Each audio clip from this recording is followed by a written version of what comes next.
Like I said, it doesn't have to be a perfect square. Just draw a square in your sketchbook. Don't make it too big. And then we're gonna make that a cube. Each of these lines that are going backwards got to be going at the same angle. So they're all at the same angle. And then the top of the square is at the same angle as the back of the square. The side line of the square is the same as the back side line. All right.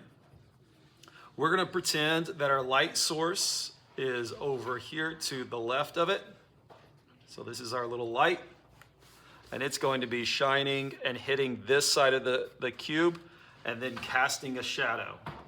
And we know that when it casts it this way, it's going to create kind of a house or a pentagon shape that looks somewhat kind of like that.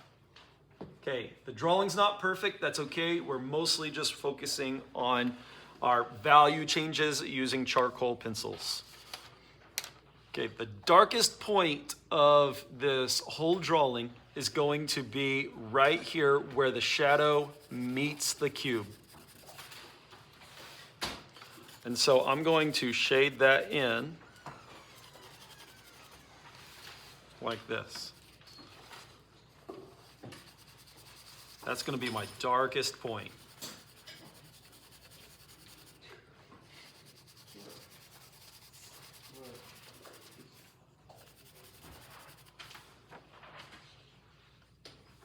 So the shadow part, where the shadow hits the cube, is my darkest point of this because the light is coming here.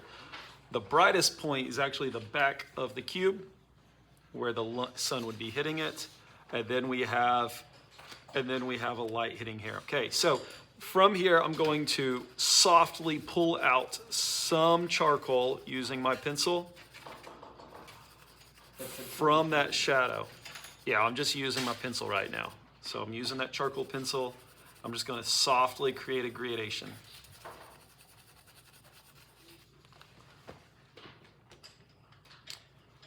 Okay, then I'm going to go ahead and switch to my blending stump or the tortillon.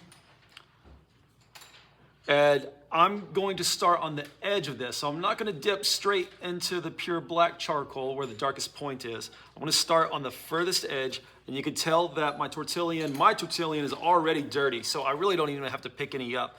And I'm just going to start pulling this out here, keeping it nice and light. Barely touching the edge of that. Okay, mine actually already has too much charcoal on it. So what I'm going to do is I'm going to use my scrap paper over here. I'm going to clean off my tortillon. If you really need to clean a tortillon, we'll have these sandpapers that we can kind of straighten them up with. But really, just cleaning it off on the scrap paper is normally a better way to do it because you can kind of see how light it is anyways. Then I'm going to continue to pull out the lightest values to the edge of that shadow.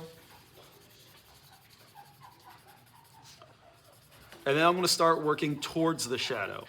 I'm creating a circular motion, pulling the actual charcoal particles into this section here.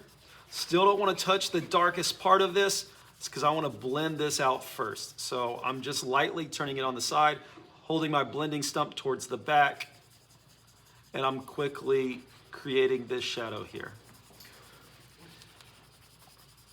So I'm trying to create a soft transition all the way to the edge. Then I'm going to go back to the dark side and I'm going to start to blend those two together where it transitions from the very dark to the somewhat dark.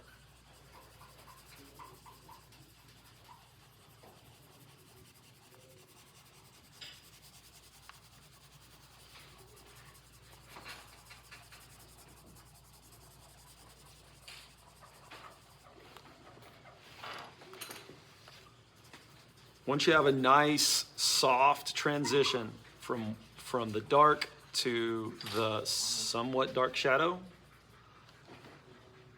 then I'm going to take what I have left here and I'm going to be very careful not to touch the darkest part again. So I'm going to shade in this section of the square because the light's not directly hitting it, but I don't want to drag in that darkest color, that darkest value.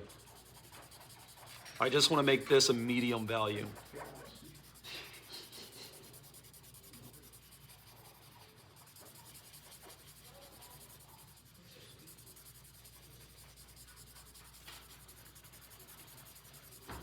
I'm going over all of it several times so that it's nice and flat and smooth.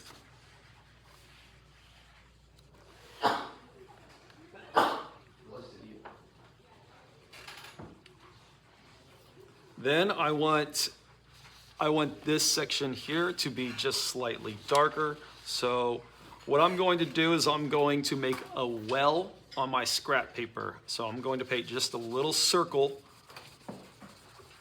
a well of charcoal on my scrap paper. Then I'm going to blend my blending stump in. This is called loading your stump. So I'm loading it up with charcoal, getting a nice medium gradation. I could always add more charcoal if I wanted it to be darker, or I could wash some of it off on the clean white paper if it got too dark. Then I'm going to rest my scrap paper on top of my drawing so that I'm not smearing anything. I'm going to carefully shade in this section of the square, slightly darker than this section. And it's not slightly darker, which means I gotta load my tortillon again. Gotta load it with more charcoal. There we go, just slightly darker.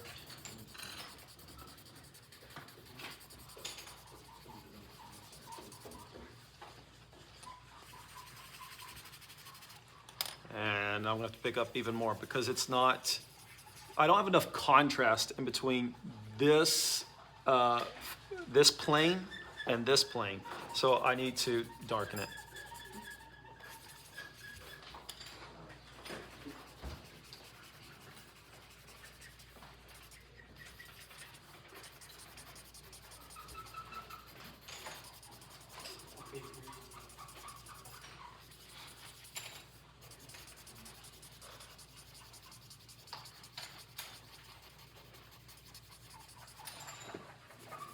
Remember, you can turn your entire paper to get it at different angles so that you're not working just straight up and down. You want to work in circles and X's, really blending out every one of your streaks that is created inside that square.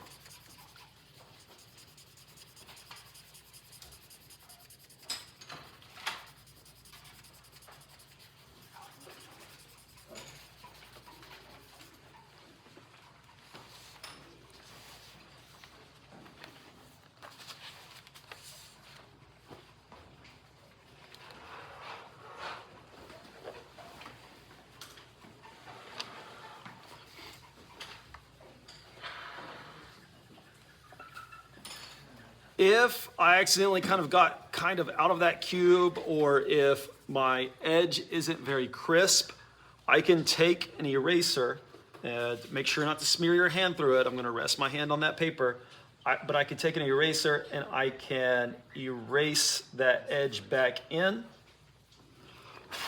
You could also use this to soften edges. If you didn't erase it all the way, you could just leave it a nice soft edge.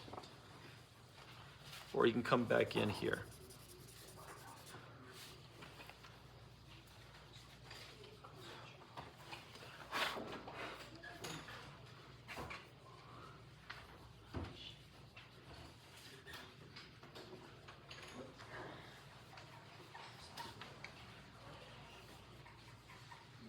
Okay, the next thing I'm going to do is I'm going to take my blending stump and take off some of that charcoal, making it slightly lighter by washing it on my scrap paper.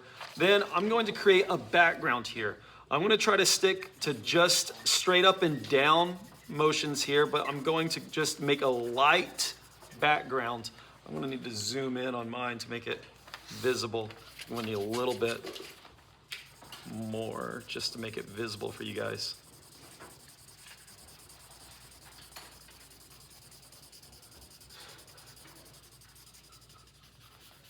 I'm going around that top that top square that's on the very top where the light's hitting it. I'm going to show you how you can have an invisible edge or an implied edge. Where are we here? There we go. So that sometimes implied edges are more interesting, and just sometimes you need to have them in the drawing. That's what's actually there. So I'm not adding any value or shadow to that very top of this cube.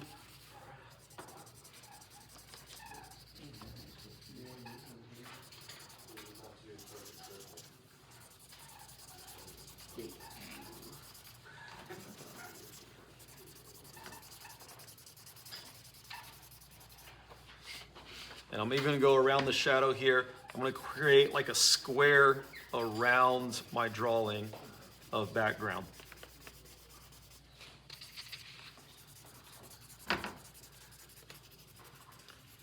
I know I'm going pretty fast. Try to keep up, but I'll slow down in just a second. I'll give you a break and come around and see where you're at. Try to help you out.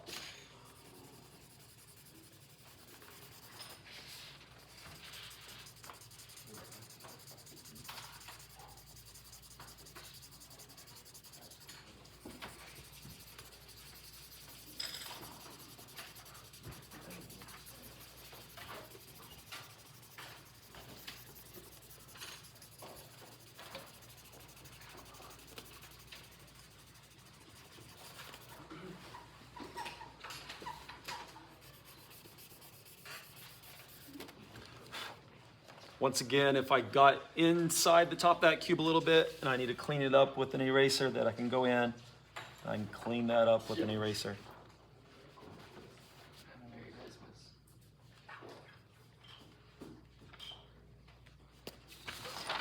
Okay, I'm gonna stop here and let you look at this and try to create that while I walk around, see where you're at.